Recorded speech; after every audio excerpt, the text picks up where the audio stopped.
கடைசியில் 28+1 எப்படி பார்க்குறீங்க சார்? மொத்த ஓட்டு பிரவீன் சக்கரவர்த்தி வராம கிறிஸ்தவர்களுக்கு வந்து நமக்கு பெரிய மகிழ்ச்சி. என்ன பொறுத்தளவுல காங்கிரஸ் ஸ்டாலின் கலத்தி விட்டுருந்தா ஒன்றும் ஆயிருக்காரு. 28 சீட்டு ரொம்ப அதிகம்னு சொல்றாங்க சார். அதைத்தானே நான் இவ்வளவு நேரம் சொல்லிட்டு இருக்கிறேன். விஜய் கிட்ட 75 சீட்டு வாங்கினா 2 விழுக்காடு ஓட்டுக்கு 75 சீட்டுன்னா 150 சீட்டுக்கு 4 விழுக்காடு தானே அர்த்தம். இதுக்கு 75 சீட்டு கொடுத்து விஜயும் மண்ணா போயிருவாப்புல, காங்கிரஸும் சுத்தமா தமிழ்நாட்டில் காலியா இருக்கும். இந்த தேமுதிக இணைப்பு, காங்கிரஸ் இணைப்பு இதெல்லாமே ஒரு தாவேக்காவை பார்த்து பயம் அப்படின்னு சொல்றாங்க.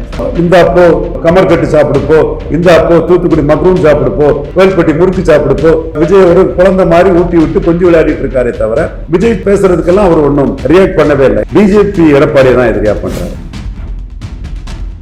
28 சீட்டுக்கு எதுக்கு இவ்வளவு போராட்டம் அப்படின்னு ஒரு கேள்வி வைக்கிறாங்கல்ல. அது வேணுகோபால் போன்றவங்களுக்கு எல்லாம் அவங்களுக்கு பிளட்லே ஆன்டி டிஎம்கே இருக்குது. ஸ்டாலின் வந்து சிதம்பரத்தையே அரசியல் சூழ்நிலையில தேவைக்கு பயன்படுத்தி அவரை வச்சு கோல் போட்டுக்கிட்டாரு.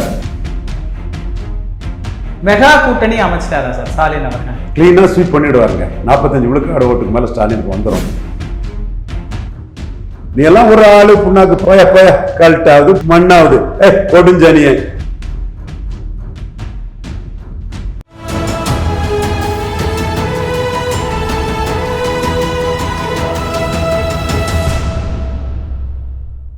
தமிழினம் நேயர்களுக்கு வணக்கம். இன்று நம்முடைய அரசியல் விமர்சகர் திரு ரவீந்திரன் துரைசாமி அவர்கள் இணைந்துள்ளார். சார் வணக்கம் சார். வணக்கம் தம்பி. எப்படி இருக்கிறீங்க சார்? நல்லா இருக்கும் தம்பி. நீண்ட இழுபறி போராட்டம், கடைசியில் 28+1 எப்படி பார்க்குறீங்க சார்? ஸ்டாலின் கணக்கு வந்து சான்ஸ் எடுக்க முடியாதுன்னு ஸ்டாலின் நினைக்கிறார். என்னை பொறுத்தளவில் காங்கிரஸ் ஸ்டாலின் கலத்தி விட்டுருந்தா ஒன்றும் ஆயிருக்காரு.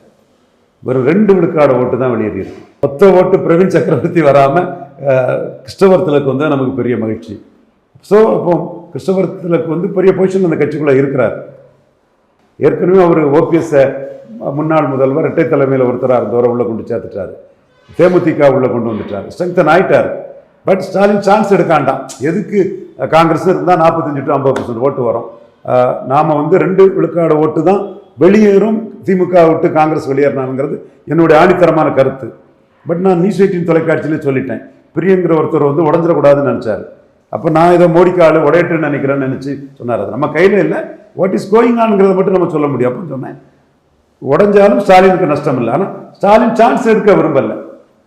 முழுமையான காங்கிரஸ் இருக்கிறது வந்து தனக்கு தனி மெஜாரிட்டி கிடைக்கிறதுக்கு பலனாக இருக்குன்னு ஸ்டாலின் அந்த கணக்கு போட்டு உடைய விட இல்லை. அதோட ஸ்டாலின் வந்து ஜோதி பாசு மாதிரி ஒரு அணியை கொண்டு போக நினைக்கிறார். அதுதான் அதில் பின்னணி.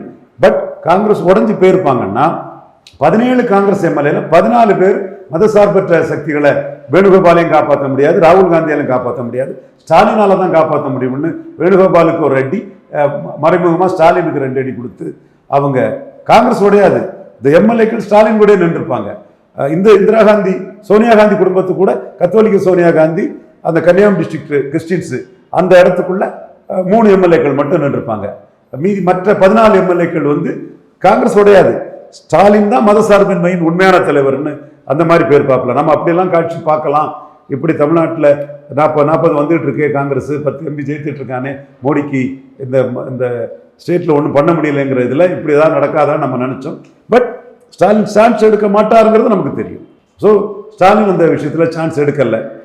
சரி இருக்கட்டுன்னு முடிவு பண்ணிட்டாப்புல. ஆனால் உண்மையிலே போனால் விஜய்கிட்ட 75 சீட்டு வாங்கினா விஜய்க்கும் 6% ஓட்டோட விஜயும் காலியாக இருப்பார். சுத்தமாக காலியாக இருப்பார். 2 விழுக்காடு ஓட்டுக்கு 75 சீட்டுன்னா அப்போ 150 சீட்டுக்கு 4 விழுக்காடு தானே அர்த்தம். விஜயும் சுத்தமாக காலியாக இருப்பார். காங்கிரஸும் சுத்தமாக தமிழ்நாட்டில் காலியாக இருக்கும். இதில் ஸ்டாலின் நடவடிக்கைகளால் காங்கிரஸ் பிழைச்சிக்கிட்டுன்னு தான் நான் பார்க்கணும். என்ன ஸ்டாலினுக்கும் வந்து அரசியலில் சான்ஸ் எடுக்க முடியாதுங்கிற ஒரு புள்ளி ரொம்ப பெரிய புள்ளி. சான்ஸ் எடுத்திருக்கலாம். ஜெயலலிதா மேர்னா சான்ஸ் எடுத்திருப்பாங்க. ஸ்டாலின் அதில் எடுக்காமல் கொண்டு போயிட்டார். ஓகே, அதில் சிதம்பரத்துக்கு ரோல் பெருசு. இதில் 28 சீட்டு ரொம்ப அதிகம்னு சொல்கிறாங்க சார். அதைத்தானே நான் இவ்வளோ நேரம் சொல்லிட்டு இருக்கிறேன். வெளியே போனால் 2 விழுக்காடு ஓட்டு கூட போகாது. 14 எம்எல்ஏக்கள் மதசார்பின்மையை ஸ்டாலின் தான் காப்பாற்ற முடியும்னு இருப்பான். கன்னியாகுமரி மாவட்டத்தில் இருந்து கத்தோலிக்க சோனியா அந்த லெவலில் 3 எம்எல்ஏ தான் போவாப்புல. இதுக்கு 75 சீட்டு கொடுத்து விஜயும் மண்ணா போயிடுவாப்புல. அதுதான் நடக்குங்கிற லெவல் தான் நம்ம கருத்து. பட் ஸ்டாலின் சான்ஸ் எடுக்க விரும்பல. அது ரொம்ப பெரிய புள்ளி. இப்போ நான் ஒரு கருத்து சொல்கிறேன், ஃபியூச்சரிஸ்டிக்காக சொல்கிறேன். என்ன நடக்குங்கிறதுல ஸ்டாலினுக்கு ஒரு சந்தேகம் வந்துட்டுன்னா ஒருவேளையில காங்கிரஸ் அதிக ஓட்டை கொண்டு போயிருமோ? அப்ப எதுக்கு நம்ம இதுல ஒரு சான்ஸ் எடுக்கணும்? இருந்துட்டு போட்டு காம்பினேஷன் கெமிஸ்ட்ரிலாம் நம்ம 47 வந்திருக்கோம், நம்ம தலைமையில தான் இது வந்திருக்குது. தேமுதிக அதெல்லாம் வந்தனால 45 to 50 வந்துடும். ஸோ காங்கிரஸ் இருக்கட்டு, ஷுவர் ஷாட்டா ஜெயிப்போம். என்னத்துக்கு காங்கிரஸ் அடிச்சுக்கிட்டு எதுக்கு தேவையா? நம்ம தனி மெஜாரிட்டி வருவோம். அப்படியே பாரசீட் காங்கிரஸை கவனிக்க வேண்டிய நேரத்தில் புறவு கவனிச்சுக்கலாம். இப்போ இருக்கட்டுன்னு முடிவு எடுத்துட்டார். இப்போ பலரும் சொல்றாங்க 28 சீட்னா முதல்லயே கிடைச்சிருக்குமே, 28 சீட்டுக்கு எதுக்கு இவ்வளவு போராட்டம் அப்படின்னு ஒரு கேள்வி வைக்கிறாங்கல்ல. அது வேணுகோபால் போன்றவங்களுக்கெல்லாம் அவங்களுக்கு பிளட்லேயே ஆன்டி டிஎம்கே இருக்குது.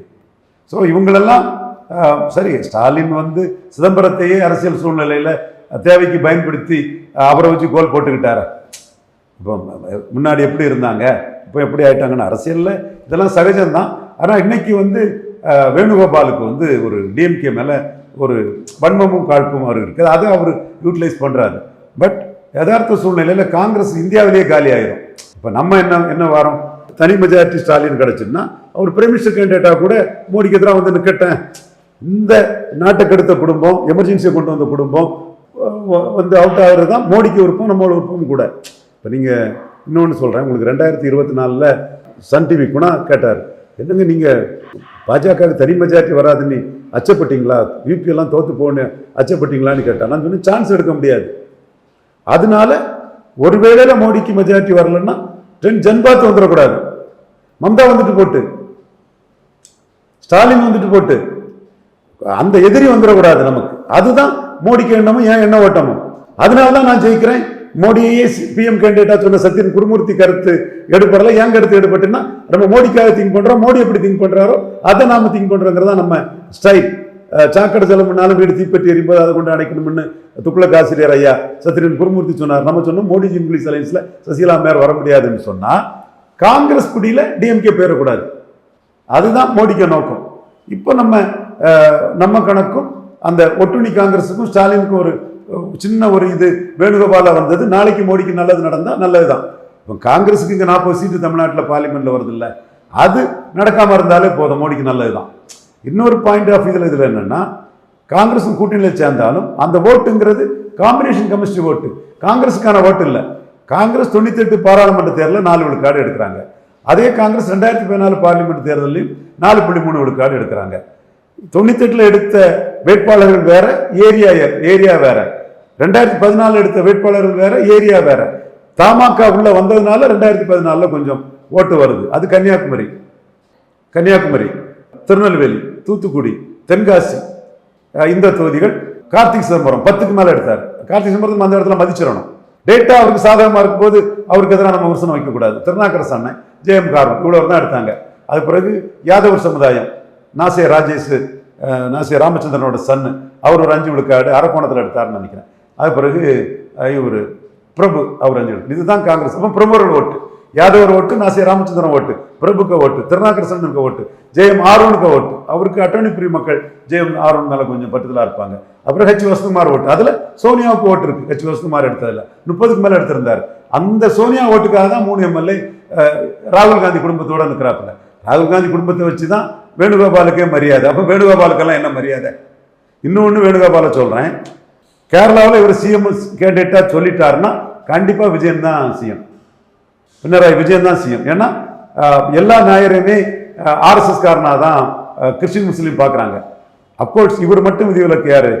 சசி தரூர். அவருக்கு ஒரு பெரிய முஸ்லீம் கிறிஸ்டின் ஒரு பெரிய அட்ராக்ஷன் இருக்கு, ஆதரவு இருக்குது. வேணுகோபால் நாயர் எல்லாம் சிஎம் கேண்டிடேட்டா சொன்னா 3வது முறை விஜய் வந்துருவார். இதுதான் கேரளா இஷ்யூ. ஏதோ ஒரு இடத்துல இருந்துகிட்டு அவ்வளவு குசும்பு வேலைகளும் பண்றாங்க. சான்ஸ் எடுக்க முடியாதுங்கிற அந்த புள்ளிக்குள்ள ஸ்டாலினோட நடவடிக்கைகளால காங்கிரஸ் தப்பிட்டு, அல்லது 2 விழுக்காடு 26 காங்கிரஸ் வரதை பார்த்து இதோட ப்ரப்போஸ் பண்ண கேண்டிடேட்டை எதிர்த்து ஒர்க் பண்ண அந்த கட்சி இதோட முடிஞ்சு மோடிக்கு தமிழ்நாட்டில இருந்து 40 சீட்டு மோடிக்கு எதிராக போயிட்டு இருந்த அந்த கதை முடிஞ்சுன்னு சந்தோஷப்பட்டிருக்கலாம். ஸ்டாலின் அதுக்கு வாய்ப்பு கொடுக்கல. பார்ப்போம், இன்னும் நாட்கள் இருக்கு, என்ன பண்றாரு ஸ்டாலின். ஆனா ஒரு பதட்டத்துல அவசரத்துல ஸ்டாலின் எடுத்தார். நீங்க சான்ஸ் எடுக்க முடியலன்னு சொல்றது புரியுது. ஆனா தாவேக்காவுடைய அந்த இம்பாக்ட் தான் ஸ்டாலின் அவர்களுடைய இந்த முடிவு. தேமுதிகக்கு 10 ராஜ்யசபா சீட், இதெல்லாம் ரொம்ப அதிகம். காங்கிரஸ்க்கு ராஜ்யசபா சீட் அப்படின்னு எல்லாம் சொல்றாங்களே சார். அதுலயும் நேற்று இவ்வளோ சந்தோஷமா ஸ்டாலினை பிரஸ்ல பார்க்க முடியாது, முடிஞ்சு அப்படின்னு அவர் அந்த சைகையெல்லாம் பார்க்கும்போது எப்படி அது புரிஞ்சுக்கிறது? க்ளீனாக ஸ்வீப் பண்ணிவிடுவாருங்க. 45 விழுக்காடு ஓட்டுக்கு மேலே ஸ்டாலினுக்கு வந்துடும். பட் அவர் நிதானமாக பண்ணுறாரு. எண்டியூரன்ஸ் இஸ் ஏ வெர்ச்சுவல் பொலிட்டிக்ஸ்னு பண்ணுறாரு.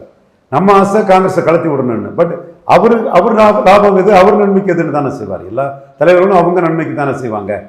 அந்த வகையில் அவர் தேமுதிகவை எடுத்தது வந்து எடப்பாடியை இது பண்ணது தான். தேமுதிகவை எடுத்தது சேலம், தருமபுரி, விழுப்புரம், சிதம்பரம், கள்ளக்குறிச்சி, நாமக்கல்ல ஜெயலலிதாவோட எடப்பாடி 2009 ஜெயலலிதாவோட 1980 எம்ஜிஆரோட எடப்பாடி பலமாக இருக்கிறார். இதுதான் ஸ்டாலினுக்கு நுணுக்கம். கண்டுபிடிக்கிறார் ஸ்டாலின். அதை அவருக்கு தெரியுது. அந்த ரிசல்ட் வந்ததுமே தெரியுது. வன்னியர் ஓட்டு நமக்கு சரியாக வரலன்னு அவருக்கு தெரியுது. அப்போ அதோட விளைவு இப்படி இருக்குன்னு தெரியும் போது அந்த இடத்துக்குள்ள அவர் தேமுதிக வந்தால், அதிமுக கூட்டணி இருக்கிற தேமுதிக வந்தால் ஒரு போலரைசேஷனில் இங்கே விக்கிரவாண்டியில் நடந்தது ஜென்ரல் எலெக்ஷன்லேயே நடந்துடும். விக்கிரவாண்டியில் 63க்கு போச்சு. ஜென்ரல் எலெக்ஷனில் அது வந்து ஒரு 45-50 வந்தாலே ஸ்வீப் பண்ணிடும். அதே மாதிரி ஈரோடு கிழக்கில் 73க்கு போச்சு. 73 போண்டாம், ஒரு 45-50 வந்தாலே ஸ்வீப் பண்ணிடும். ஸோ அதுக்கு தேமுதிகவும் இருந்தால் அது உறுதிப்பட்டுரும். தேமுதிக தெலுங்கு தாய்மொழி மக்கள் மத்தியில் கேப்டன் விஜயகாந்துக்கு பெரிய சிம்பதி இருக்குது, எல்லார் மத்தியிலும் இருக்குது. அப்போ விஜய் பிரபாகரனுக்கு போயர், ஒட்டர், 24 மணி செட்டியார், தொட்டிய நாயக்கர், இவங்கள்ட்டெல்லாம் பெரிய ட்ராக்ஷன் இருக்குன்னு இன்டெலிஜென்ஸ் சொல்கிறாங்க. பிரேமலதா அம்மையாருக்கு பிரச்சாரத்துக்கு எல்லா இடமும் நல்லா கூட்டம் வந்திருக்குது. அது உளவுத்துறை போட்டு கொடுக்குறாங்க. பிரபாகரன் சாத்தூரில் இருந்து ஒரு விஜயகாந்த் பற்றாளர் ஒரு தம்பி வந்து எனக்கு நமக்கு அந்த ரிப்போர்ட் கொடுக்குறாப்புல. அப்போ இதெல்லாம் அவங்களுக்கு தெரியும் போது 2.7 புறவுட ஓட்டு இருக்குது. ஸோ இந்த இடத்துல ஸ்வீப் பண்ணதுக்கு அது எடப்பாடியை தோக்கடிக்கிறதுக்கு தேமுதிக பயன்படும்னு அவர் முடிவெடுக்கிறாரு. இதுதான் அதிமுகவில் வந்து எடப்பாடி தவிர மற்ற எல்லாருமே அப்படி நம்பிக்கை இழந்துட்டாங்க. தங்கமணி, வேலுமணி அவங்க எம்எல்ஏ ஆயிடுவாங்க. அவங்களுக்கு செல்வாக்கு இருக்குது. வேலுமணிக்கு ஒரு வெயிட்டேஜ் இருக்குது, தங்கமணிக்கு வெயிட்டேஜ் இருக்குது. அவங்க ஹாப்பியாக இருக்காங்க. ஹாப்பினா எம்எல்ஏ பதவிக்கு பிரச்சனைன்னு இருக்காங்க. எடப்பாடி எதிர்கட்சி தலைவராக வந்துடும்னு இருக்கிறார். இதை தாண்டி சிவி சண்முகத்துக்கே முகம் செத்துட்டார். சிவி சண்முகத்துக்குன்னு முகம் செத்துட்டார். எடப்பாடி சொல்லி தான் என் மேலே கேஸ் போட்டார். அது அம்பு தான் சிவி சண்முகம். அவரே டல் அடிச்சுலாம் இருக்கிறாரு. ஜெயக்குமாருக்கெல்லாம் முகமே இல்லையே செயலாளர்கள் கட்சி கூட்டத்துக்குள்ள. ஸோ இது வந்து தேமுதிகவை எடுத்ததுனால இவ்வளவு இதையும் கொடுத்துட்டார். ஏன்னா சிவி சண்முகம்லாம் இடைத்தேர்தலில் கேப்டன் விஜயகாந்தை கூட்டிட்டு வந்து அந்த இடைத்தேர்தலில் ஜெயித்தார். விஜயகாந்த் வரும்போது என்ன கூட்டம் இருந்த அந்த இடைத்தேர்தலில் இத்தனையும் உடல்நிலை பாதிக்கப்பட்டிருந்தா கூட சிவி சண்முகம் வந்து விஜயகாந்தை கூட்டிட்டு வந்தாருன்னா தேமுதிகவுக்கு என்ன செல்வாக்கு இருக்குது, விஜயகாந்துக்கு என்ன சிம்பதி இருக்குங்கிறது இவருக்கு தெரியுது. விஜயகாந்துக்கு நினைவிடத்துக்கு என்ன கூட்டம் வருது, ஏழை எளிய மக்கள். இந்த தேமுதிக இணைப்பு, காங்கிரஸ் இணைப்பு, இதெல்லாமே ஒரு தாவேக்காவை பார்த்து பயம் அப்படின்னு சொல்றாங்க சார். அது உண்மைதானா? தாவேக்காவை வந்து எதிரியா நினைச்சு அவர் பண்ணல. பிஜேபி எடப்பாடியை தான் எதிரியா பண்றாரு. தாவேக்காவை அவர் பொருட்டாட்டை எடுக்கலைன்னா தாவேக்கால தனக்கு பாதிப்புன்னு அவர் எந்த அளவுக்கு எடுக்கிறாரு. சப்போ கான்ஸ்டன்டைன் ரவீந்திரன் மீனவர் கிறிஸ்தவர், தாவேக்காவுக்கு ஓட்டு மீனவர் ஓட்டு போயிடும் அதனால போட்டிருக்காருன்னு சொன்னால் கூட அதில் ஒன்றும் தப்பு இல்லையே. சீமான் கூட கடலம்மா மாநாடு நடத்துகிறாரு. மீனவர்கள் மத்தியில் சீமானுக்கும் நல்ல ஆதரவு இருக்குது. மீனவர்கள் ஓட்டு தான் பூத் வைஸ் பார்த்தாலே சீமானுக்கு அதிகம் உள்ளன்னு சொல்லும்போது அப்போ தாவேக்கா நாம் தமிழருக்கு மீனவர் ஓட்டு போகுதுன்னா ஒரு மீனவருக்கு நம்ம முக்கியத்துவம் கொடுப்போன்னு அரசியல் ரீதியாக முன்னெடுக்கிறதுல தவறு இல்லையே. அடுத்தபடியாக தாவேக்கா பொறுத்தவரை அவர் அந்த கிறிஸ்டின்ஸ் மத்தியில் விஜய் வந்து வெள்ளாளர் கிறிஸ்டின், பட் மீனவர் கிறிஸ்டின்ஸ் மத்தியிலையும் பறையர் கிறிஸ்டின்ஸ் மத்தியிலையும் விஜய் பறையர்னும் மீனவர்னு நம்பக்கூடிய ஒரு சூழல் இருக்குது. இப்போ இந்த கட்டத்துக்குள்ள விஜய்க்கு ஒரு பாதிப்பை ஏற்படுத்தினா அது வந்து திமுக கொள்ளக்கூடிய அந்த வாக்கு வந்து விஜய் மேலே சிம்பதி ஆகும். அதனால தான் சீமான் சொல்கிறாரு கொடுஞ்சனியனை அரெஸ்ட் பண்ணலன்னு ஸ்டாலின்கிட்ட சீமான் கேட்டு ஸ்டாலின் விஜய் மேலே நடவடிக்கை எடுக்கலை. அப்போ நடவடிக்கை எடுத்தால் இவருக்கு வாக்களிக்கக்கூடியவங்க விஜய்க்கு சினிமாவை பார்க்குறாங்க மெர்சல் படத்தில் இருந்தே. ஸோ அவங்க வந்து ஸ்டாலினுக்கு எதிரான எண்ணத்தில் போயிடக்கூடாதுன்னு ஒரு அபண்டன் காஷனில் தான் செயல்படுறாரு. நீங்கள் ஈரோடு கூட்டத்துக்குள்ளே விஜய் பேசும்போது அருந்ததியர் மக்கள் நிறைய பேர் வந்திருந்தாங்க. ஸ்டாலினை எதிர்த்து விஜய் பேசும்போது ஏற்றுக்கலையே அந்த மக்கள். நீ வேணா உனக்கும் ஸ்டாலினுக்கும் மகன் உதயநிதி ஸ்டாலினுக்குள்ள வன்மம் காழ்ப்புணர்ச்சி காரணமாக பொறாமையில் ஏழாமையில் நீ வந்து கட்சி ஆரம்பிச்சுக்கிட்டு ஸ்டாலினை நீ விமர்சனம் பண்ணுவ. அதுக்காக நாங்கள் ஏன் அதை கைத்தட்டணும்? நாங்கள் வந்து உன் படத்தை பார்க்குறோம், உன் டான்ஸை பார்க்குறோம், பெரிய டான்ஸர், பெரிய ஃபைட்டர், பெரிய ஒரு ஹீரோவாக ஒன்றை பார்க்குறோம், அதோடு நிறுத்திக்கிறோம். நீ ஸ்டாலினை எதிர்த்தீங்கன்னா நாங்கள் அதை எதிர்க்க வேண்டிய அவசியம் இல்லை. ஆனால் நீ எங்கள் எதிரியாக நாங்கள் கருதக்கூடிய சீமானை எதிர்க்கும் போது கைத்தட்டுறோம். பிரியாரிட்டி ரிசர்வேஷனை சீமான் தான் எதிர்க்கிறாரு. பழைய தேவேந்திர குல வேளாளருக்கு 5 விழுக்காடு கொடுக்கணும்னு சொல்றாரு. அப்போ போலரைஸ் பண்றாரு விஜயநகர பேரரசு அதுன்னு. அது அவருக்கு எடப்பாடியே 5 விழுக்காடு காலி பண்ணி ஈரோடு கிழக்குல சீமானை உயர்த்திச்சு. அப்போ அருந்ததியர் மக்கள் மத்தியில் அதியமான், ஆதித்தமிழர் பேரவை, நாகை திருவள்ளுவன் போன்ற சகோதரர்கள் மத்தியில் சீமானுக்கு எதிரான ஒரு அரசியல் இருக்குது. அப்போ அந்த மக்களும் விஜய் கூட்டத்துக்கு வந்தவங்களே சீமானுக்கு எதிராக தான் இருக்காங்களே தவிர ஸ்டாலினுக்கு எதிராக இல்லை. அப்போ ஸ்டாலின் அதை பார்க்குறாரு. விஜய் மேலே பற்றுதல் உள்ள சினிமா ஆடியன்ஸு, நமக்கு ஓட்டு போடுறவங்க, அவங்கள அதிருப்தி அடையக்கூடிய அளவுக்கு விஜய் மேலே எந்த நடவடிக்கையும் எடுக்கக்கூடாது. அதனால தான் இந்த அப்போ கமர்கட்டு சாப்பிடுப்போ, இந்த அப்போ தூத்துக்குடி மக்ரூன் சாப்பிடுப்போ, இந்த அப்போ சாத்தூர் காரச்சாவு சாப்பிடுப்போ, இந்த அப்போ கோயில்பட்டி முறுக்கு சாப்பிடுப்போ, இந்த அப்போ கடம்பூர் போலி சாப்பிடுப்போ, இந்த அப்போ லட்டு சாப்பிடுப்போ, இப்படி அவர் விஜய் ஒரு குழந்தை மாதிரி ஊட்டி விட்டு கொஞ்சம் விளையாடிட்டு இருக்காரே தவிர விஜய் பேசுறதுக்கெல்லாம் அவர் ஒன்றும் ரியாக்ட் பண்ணவே இல்லை. எடப்பாடிக்கு தான் ரியாக்ட் பண்ணுறாரு, பாஜகவுக்கு தான் ரியாக்ட் பண்ணுறாரு. பாஜகவுக்கு எதிரான ஒரு நரேட்டிவ் அவருக்கு கை கொடுத்த மாதிரி கிறிஸ்டின் முஸ்லீம் கன்சால்டேஷனுக்கு பாஜகவுக்கு எதிரான நரேட்டிவ் கை கொடுக்குன்னு நம்புறாரு.